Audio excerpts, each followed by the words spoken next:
kastay joogaan iyo ummadda Soomaaliyeed oo sabakataliska oo nabadda jecel maanta taariikhdu ay tahay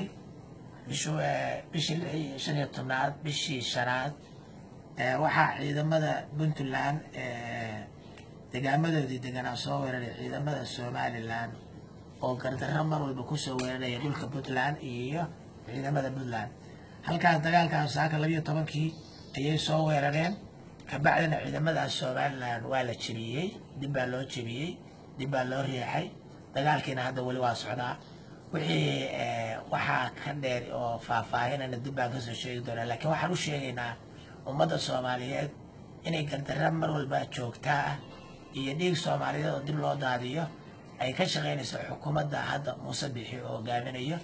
iyo ummadda Soomaaliyeed rabta inay dhibaatayso marka intaasaan rabnaa inaan idiin sheegno wixii kaloo faahfaahina dib baan idinka soo sheegi doonaa haddii Ilaahay idin ka dhigo